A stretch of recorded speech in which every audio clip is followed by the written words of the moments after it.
Tudo bom, Giovanni? Pessoal, não começou a gravação ainda, não sei, calma, senão vocês vão ter que escrever de novo o nome, número, se é do 3A ou do 3B. Começou sim, senhora. É que pra mim tá girando aqui, gravando, mas não. Bom, se começou, beleza. Aqui já tá vermelhinho. Tá, então enquanto vocês estão colocando nome. Ah, ficou vermelho agora só pra mim. Enquanto vocês estão colocando nome, número e se é do 3A ou do 3B, eu vou passar algumas orientações para vocês, tá? Então, as aulas sempre com o fichário aí do lado para fazer as anotações. Nota do primeiro bimestre tá ok a de vocês, já tinha nota suficiente para fechar, a gente já tinha feito a reelaboração. Alguns entregaram com atraso por e-mail ou pelo Moodle, tudo bem, aceitei do mesmo jeito. E a gente já tinha feito algumas outras atividades em sala de aula, tá? Nossa prova dia 16 de junho, o que cai? Principalmente Nietzsche e Sartre, né, que a gente vai ver daqui a pouquinho Sartre. E também tem a reelaboração e conta também bastante a participação, a presença nas aulas, participação nas aulas, que é a parte da prontidão, tá? Entrega de atividades, etc. e tal. Essa aula eu vou postar no Moodle, eu criei uma pasta, não sei se vocês já viram, que tem uma pasta só dos terceiros anos de Alphaville, então só vocês vão ter acesso, eu vou colocar as aulas todas na pasta que eu fiz para vocês, tá? E o material eu estou compartilhando de uma maneira um pouco mais geral. Então, se vocês entrarem no Moodle, já tem o material da próxima aula também, que vai ser sobre Freud e Jung. Então, já tem um material que a gente vai ver na próxima aula. Alguma dúvida sobre essas questões gerais aí, pessoal? Pode falar, tá? Não? Beleza, Giovanni. Pessoal, e fala comigo, porque conforme eu for compartilhando a tela aí com vocês, eu não consigo ler o chat. Então, só autorizar a Ana entrar aqui. Então, se alguém tiver alguma dúvida, escrever no chat, eu não consigo ler. Então, eu vou pedir para a Luísa aí, que tem o clone, né, que não está presente ainda, mas daqui a pouco chega. Se alguém colocar alguma dúvida no chat, me avisa aí, Luísa, por gentileza, beleza? Pode falar, tá no meio da aula. Relaxa. Valeu, Luísa. O clone ainda não apareceu, então tá suave. Tá. Se alguém colocar alguma dúvida ou vocês quiserem interromper para tirar alguma dúvida no meio da aula, não tem problema. Essa aula, esses slides, eu já tinha preparado para gravar, para postar no dia 27. Só que aí mudaram, né, as aulas, são agora online, ao vivo. Então, eu não fiz, eu vou usar os mesmos slides, tá? E semana passada a gente não teve aula porque foi feriado. Então, vamos lá, galera. O que foi? Desculpa, não entendi, turma. Pessoal, não ouvi aí o que vocês falaram. Ô, Sora, ninguém falou nada, não. Não? Acho que era só, tipo, o ruído do microfone. Então beleza, desculpa, turma. Então vamos lá para os slides. A gente vai falar sobre 3 conceitos do Nietzsche. Vocês vão ver que a filosofia do Nietzsche é super cheia de conceitos, só que todos eles acabam se encontrando nesse último conceito que a gente vai trabalhar na aula de hoje, que é amor fati, que eu estava falando para vocês, que para mim é um dos conceitos mais bonitos que tem dentro da história da filosofia, tá? E ele é muito atual, embora ter sido escrito em 1885, já no final da produção intelectual do Nietzsche, vocês vão ver que dá para aplicar isso até os dias de hoje, na contemporaneidade. A gente vai começar aí falando um pouquinho de ressentimento. Para falar de ressentimento, eu vou voltar na vontade de potência para vocês entenderem isso um pouco melhor. E ressentimento é um dos conceitos que eu acho que dá para usar também em temas de redação de vestibular, quando diz respeito a relacionamentos humanos, tá? Então, a vontade de potência, vocês viram nos slides da aula passada, que eu tinha gravado o vídeo tá lá no Moodle também, que a vontade de potência é você colocar em ato as suas vontades, né? Você romper com aqueles ciclos de acontecimentos ou com aquela moral de rebanho, todo mundo fazendo a mesma coisa, se tornar um homem autêntico e colocar a sua vontade em potência, em ação. Então, isso seria a vontade de potência.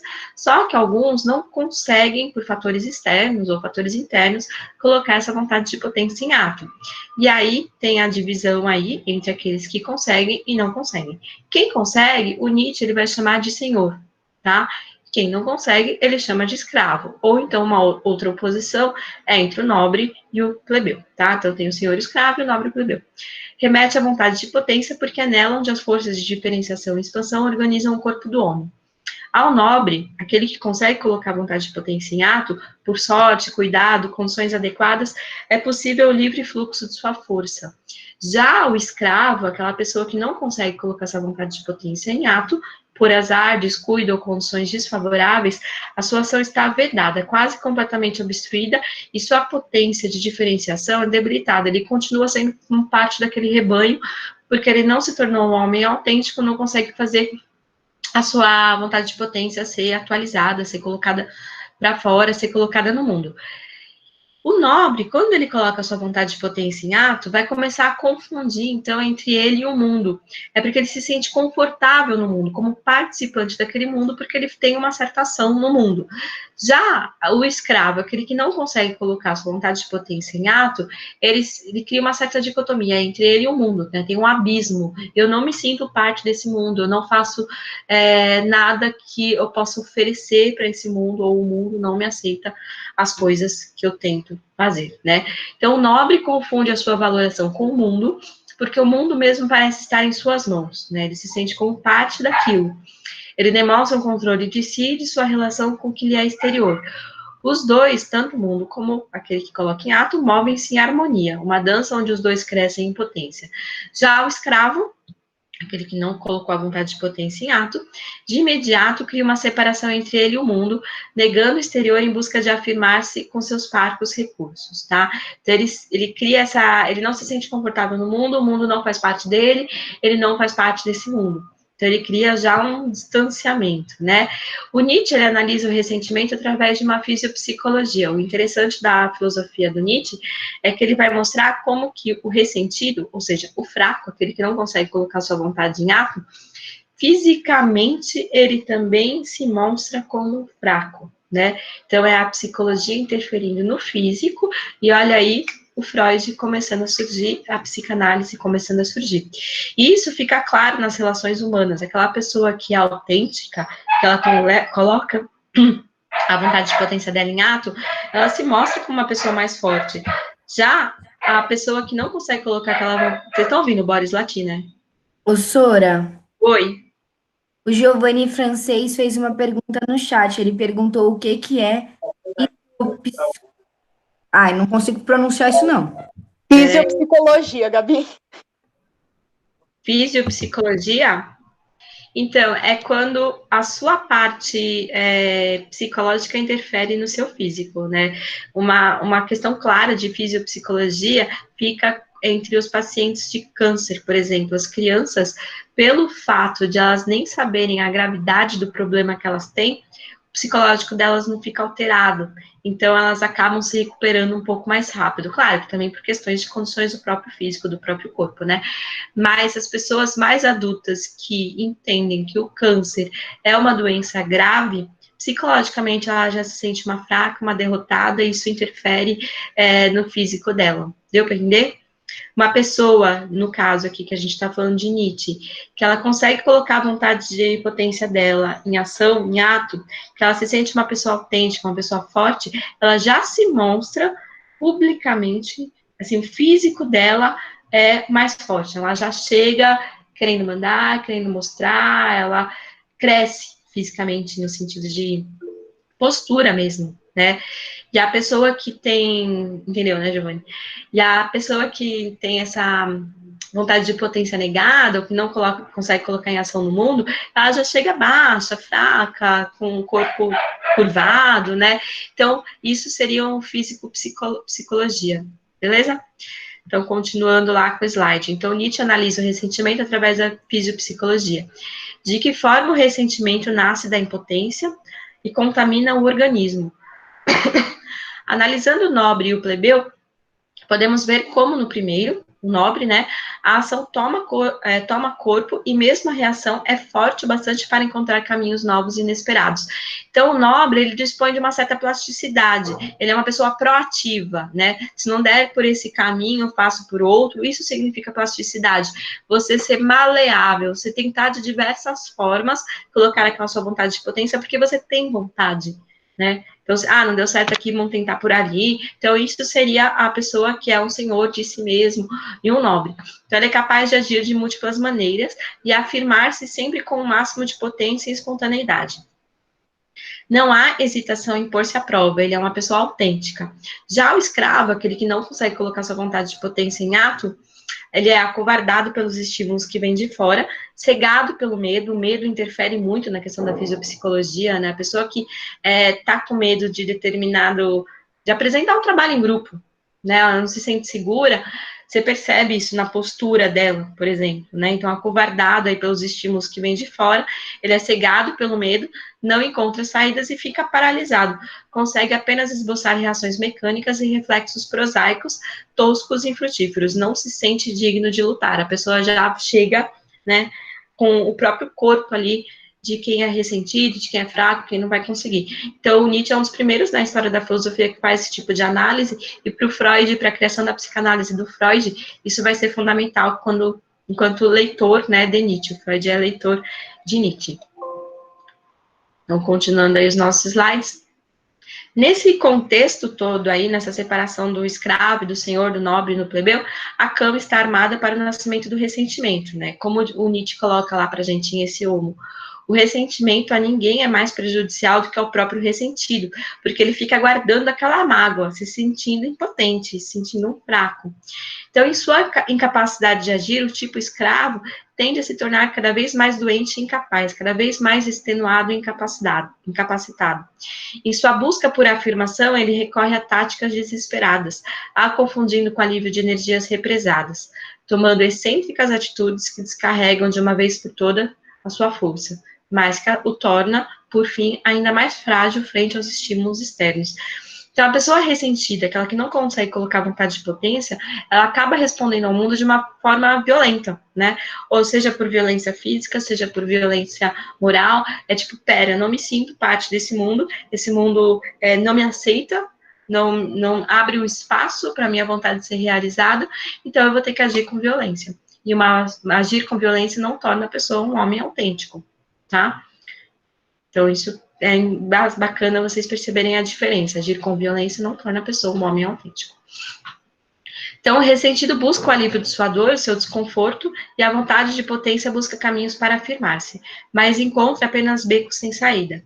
Então, já incapaz de afirmar, até mesmo a reação torna-se inautêntica. A violência é uma reação inautêntica, incapaz de criar e diferenciar-se, inapta para dar conta da relação entre as forças interiores com as exteriores.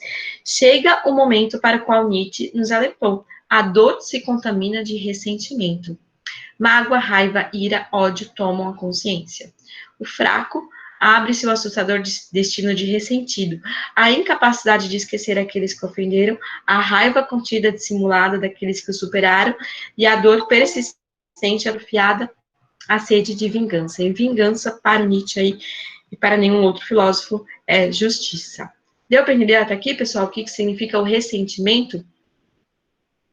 Beleza, Felipe? Sim, Sora. Tá? O ressentido, ele cai no niilismo, né? Porque se niilismo, a sua vida se torna um nada, pelo fato de você não colocar a sua vontade de potência em ato, o ressentido, ele se torna também um nada, ele acaba caindo aí no niilismo, que é um dos conceitos que eu passei para vocês no vídeo da aula passada.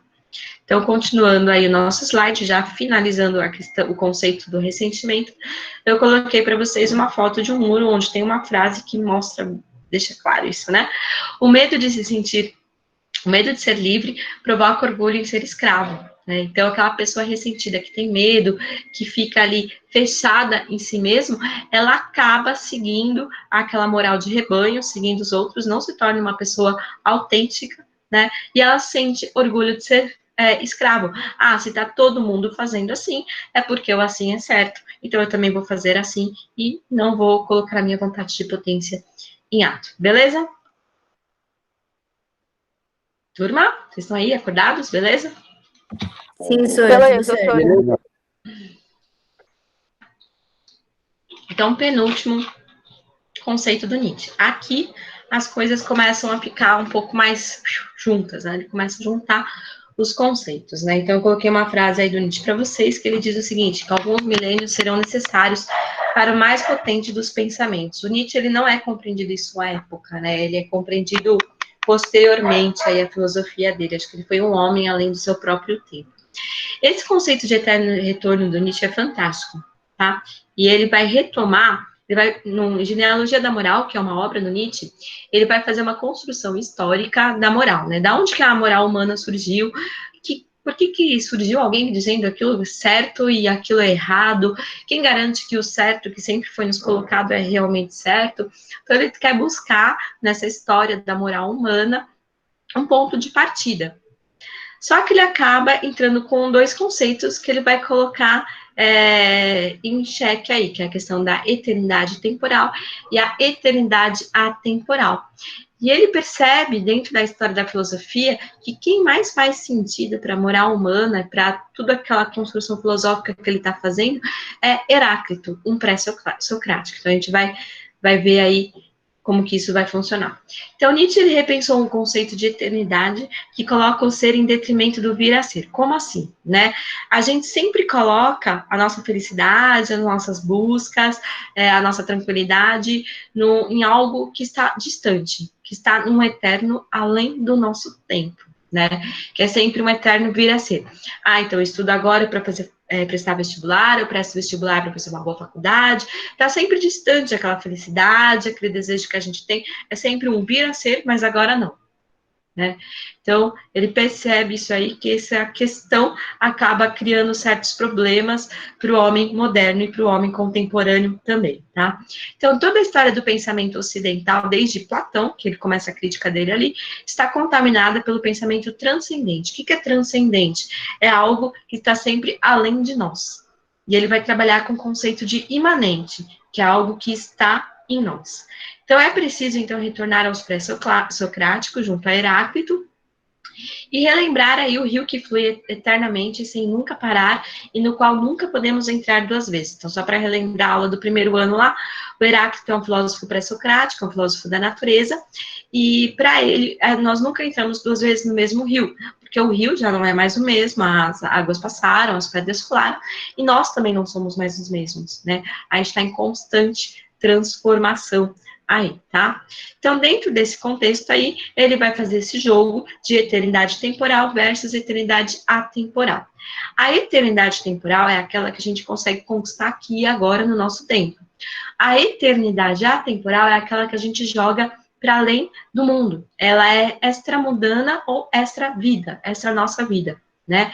Então, o maior representante dessa segunda tese, que é uma eternidade atemporal, é Platão. Por que Platão? Porque Platão coloca que a gente só pode alcançar a verdade das coisas se a gente sair da nossa caverna, através de uma ascendência, com o uso da razão e da filosofia. Está longe, né? Está fora desse nosso mundo.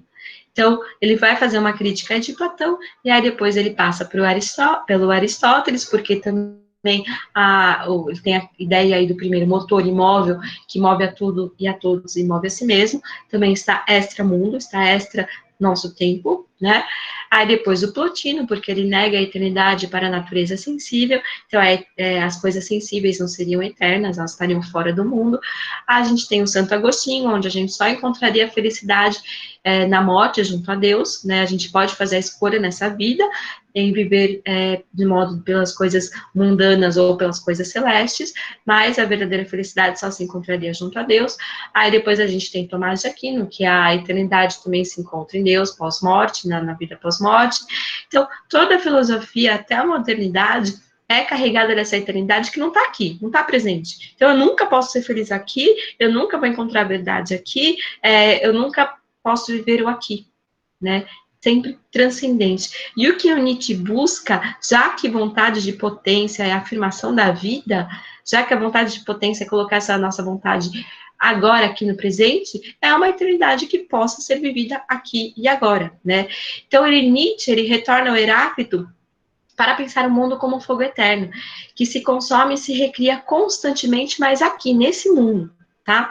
E aí ele coloca uma pergunta: você viveria a sua vida mais uma vez, e outra vez, eternamente, mas agora? Né? Que é uma questão que o Nietzsche coloca que a gente tem que se fazer. Repensar a vida constantemente, como se fosse um fogo eterno, né? Mas essa eternidade está presente aqui. Se você responder que não viveria essa vida outra vez aqui e agora, então é hora de você se tornar um homem autêntico e colocar sua vontade de potência em ato. Agora, se você dizer que sim, porque você é um homem autêntico e você realiza a sua vontade de potência, então continue assim, né? Então, com este problema, se torna possível trabalhar em cima desse conceito de eterno retorno, mas a eternidade é aqui. Você continuaria nesses ciclos de acontecimentos da sua vida, de colocar as suas vontades de potência e viver de como você é agora, né? Então, esse é um dos conceitos principais aí, da obra do Nietzsche, já é no final da sua produção intelectual, mas que ele compreende essa questão como uma questão ética e moral, tá? Então, dá um pouco da ideia ali daquele diálogo de 2 em 1 do Sócrates, né? Que é uma conversa que a gente tem com a gente mesmo antes de dormir, ou com no momento que a gente está um pouco mais isolado ou sozinho, pensando, poxa, por que eu agi dessa maneira e não daquela? Por que deu errado isso e não aquilo? Por que eu briguei com meus pais? Por que eu fui estúpido? Então, é esse repensar, esse eterno retorno para você viver a sua vida constantemente, só que agora no presente. Tá? Então, ele funciona aí como uma ferramenta, todo o conceito da filosofia do Nietzsche é uma ferramenta, né, para enfrentar o niilismo, que é você sair daquele seu nada, daquele marasmo que está a sua vida, para colocar sua vontade de potência em ato. E esse niilismo, segundo o Nietzsche, se espalha como uma sombra pelo corpo da humanidade. Ele faz uma crítica ao homem moderno, europeu, né, da época dele. Então, toma de assalto o homem e leva à decadência quem realiza essa vontade de potência. Nietzsche vê todo esse edifício filosófico europeu pautado na eternidade atemporal, que está longe de nós, que a gente nunca alcança, ruindo rapidamente, e resolve tomar um caminho radicalmente diferente para dar conta de uma vida ética. A força do eterno retorno está na possibilidade de fundar uma filosofia pautada no aqui e agora, no presente, né, na imanência pura.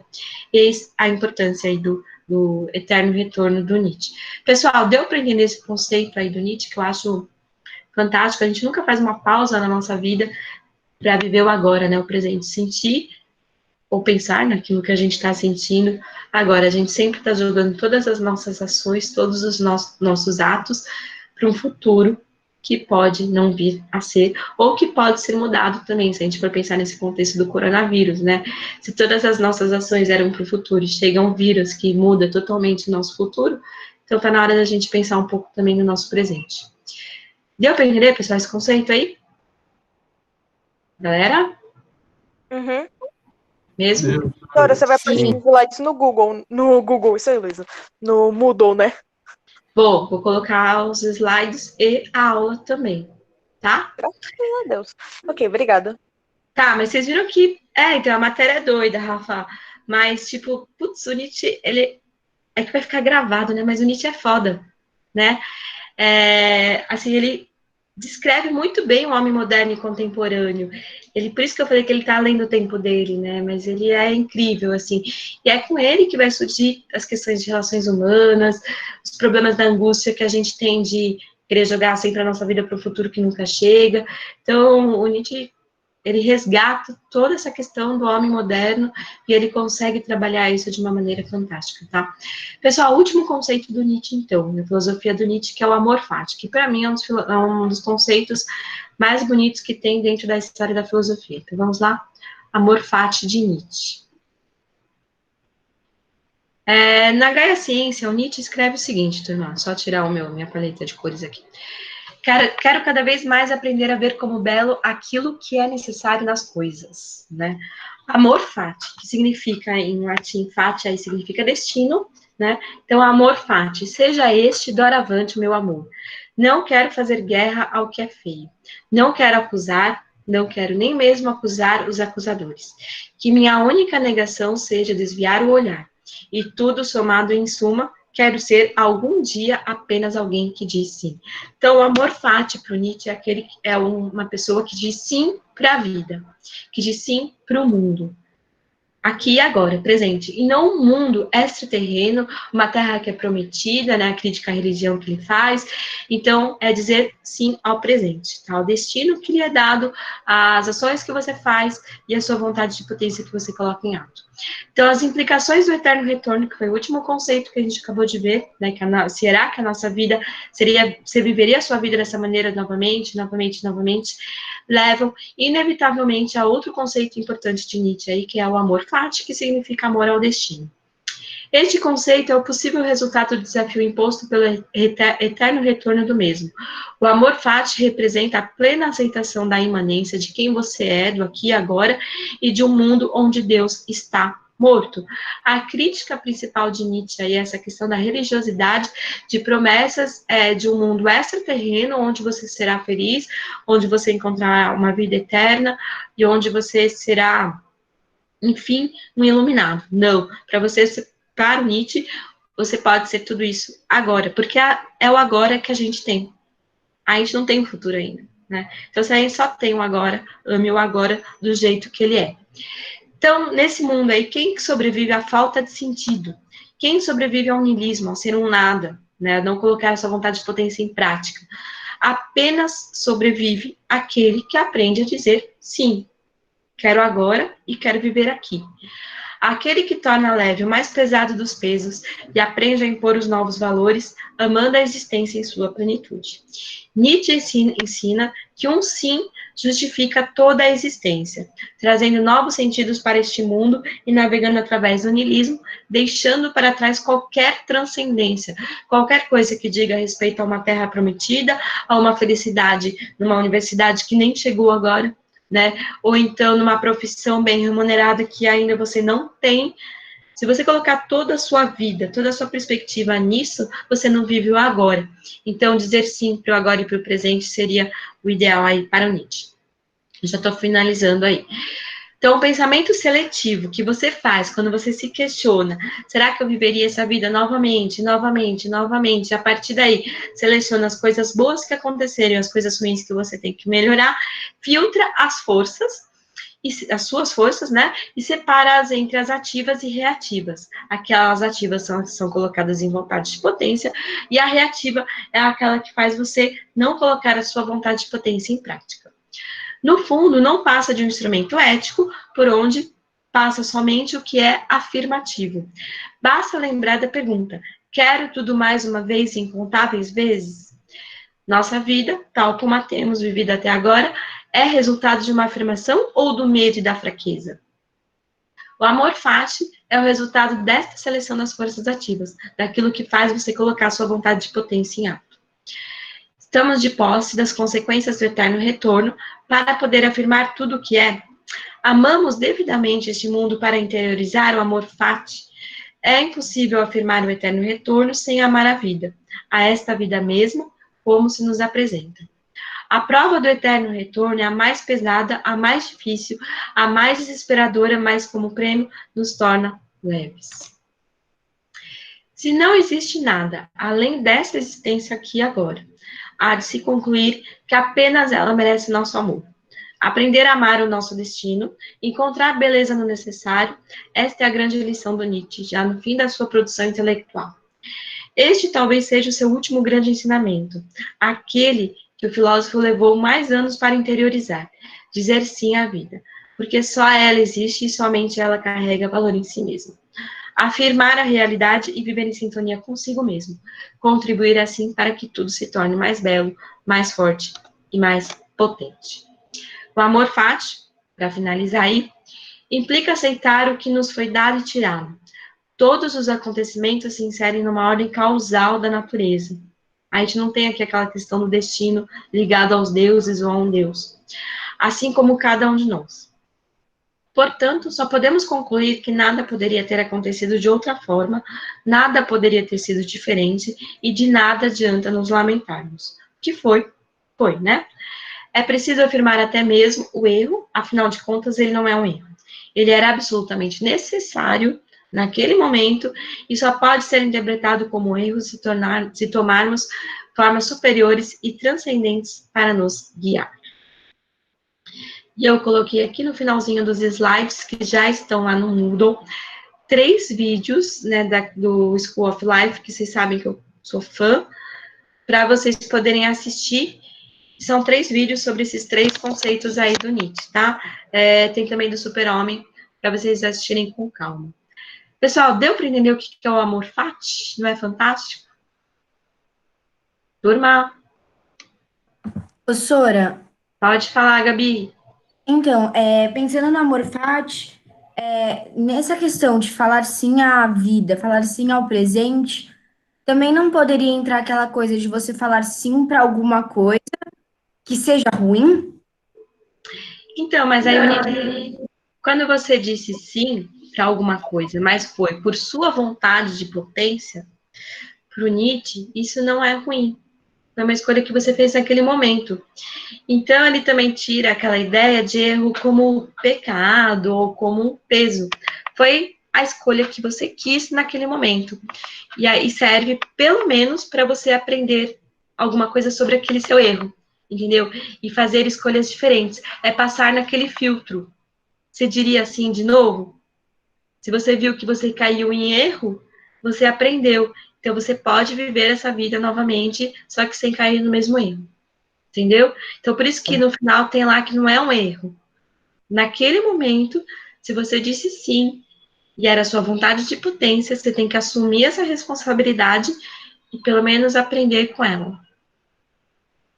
Obrigada, Sora. Beleza, Gabi? Ô, Gabi, daqui a pouquinho a gente vai ver Sartre, daqui a 2 aulas. Próxima aula é Freud e Jung. A gente começa já a ver existencialismo na outra. E aí você vai ver a questão da como a escolha é nossa, agora em Nietzsche, né, e depois também para os existencialistas, o peso da responsabilidade pessoal pelas escolhas fica muito forte, Tá. tá? E só uma observação, já adiantando também, né, o terceiro bimestre que a gente vai ver Hannah Arendt, que ela tem um conceito de amor mundi. O conceito de amor mundi da Hannah Arendt, ela faz uma certa crítica ao Nietzsche, ela é leitora de Nietzsche, de vários outros filósofos, né? Ela usa tanto a vontade de potência, mas ela também usa Agostinho para falar da questão da vontade, e o amor fati para construir a sua ideia de amor mundi. O amor mundi é o conceito mais bonito da filosofia. Se o do Nietzsche é um dos, o da Hannah Arendt é o mais, né?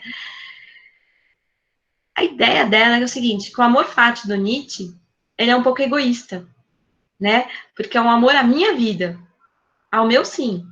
A Hannah Arendt transforma isso em amor mundi. É dizer sim ao mundo.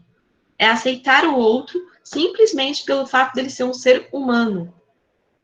E também aceitar os meus desejos, as minhas vontades, também pelo simples fato de eu ser um ser humano. Aí sim o conceito eu acho que fica mais bonito. É só um adiantamento aí do que vem para o terceiro bimestre. Tá? Pessoal, mais alguma dúvida? Deu para entender a aula? Turma, vocês estão aí? Vocês estão vivos? Deu sim, Sora. Beleza. Então, eu tinha preparado esses slides para vocês, são conceitos bem trabalhados, assim, de Nietzsche, que dá para usar já em temas de redação, principalmente naquela que diz respeito sobre relação humana, né? E aí, qualquer dúvida, vocês podem mandar o e-mail, ou pelo próprio Moodle, ou perguntar na próxima aula aí, que a gente resolve. E só de lição de casa, fica a pergunta aí, você viveria a sua vida novamente, e novamente, e novamente, né? Aí, para cada um pensar e não precisa responder, tá? Só fica o exercício. E a aula de hoje era isso aí, conseguir UFA, né? Em 40 minutos, passar os 3 últimos conceitos do Nietzsche. Beleza? Turma? Então, ok, pessoal. Então, uma ótima semana para vocês. Beijos para todo mundo e até a próxima terça-feira. Vou pedir para vocês tentarem não entrar tão atrasados, assim, para a gente não perder tempo, tá? Porque uma aula só por semana passa muito rápido. Beijos para vocês, beijo para todo mundo, Gabi, Natália, Agi, Valeu, Sora. parar a gravação aqui, já daqui a pouquinho eu ponho lá no Moodle.